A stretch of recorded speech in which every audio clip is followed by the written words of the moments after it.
தீபாவளி பண்டிகை கொண்டாட்ட எதிரொலியாக 3 நாட்களில் ரூபாய் 789 கோடிக்கு மது விற்பனை நடந்துள்ளது.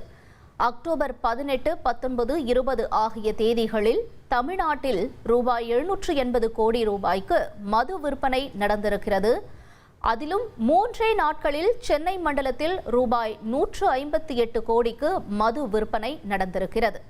இதில் அடுத்தபடியாக திருச்சி மண்டலமும் சேலம் மண்டலமும் இடம்பெற்றிருக்கிறது. திருச்சியில் ரூபாய் 157 கோடிக்கும் சேலத்தில் ரூபாய் 153 கோடிக்கும் மது விற்பனை நடந்திருக்கிறது.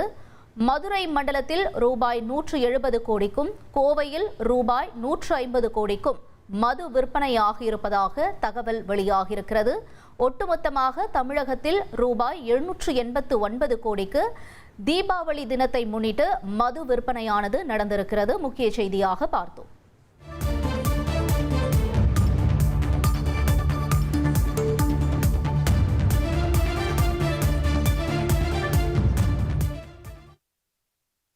தொடர்ந்து விவரங்களை செய்தியாளர் பாஸ்கர் வழங்க கேட்கலாம். பாஸ்கர் வணக்கம். மது விற்பனை தொடர்பான தகவல்களை பகிர்ந்துக்கோங்க.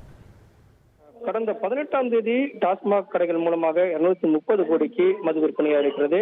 19ஆம் தேதி 293 கோடி ரூபாய்க்கும் 20ஆம் தேதி 266 கோடி ரூபாய்க்கும் மொத்தமாக 789 கோடிக்கும் இந்த மது விற்பனை என்பது நடைபெற்றிருக்கிறது. சென்னை மண்டலத்தில் 3 நாட்களும் சேர்த்து 158 கோடிக்கும், திருச்சி மண்டலத்தில் 157 கோடிக்கும், சேலத்தில் 153 கோடிக்கும், மதுரைக்கு 170 கோடிக்கும், கோவையில மண்டலத்தில் 150 கோடி மது விற்பனையாக இருக்கிறதாக தெரிவிக்கப்பட்டிருக்கிறது. மது விற்பனை கடந்த 18, 19 மற்றும் 20 ஆகிய நாட்களில் 789 கோடிக்கு இந்த மது விற்பனையானது நடைபெற்றிருக்கிறதாக தெரிவிக்கப்பட்டுள்ளது.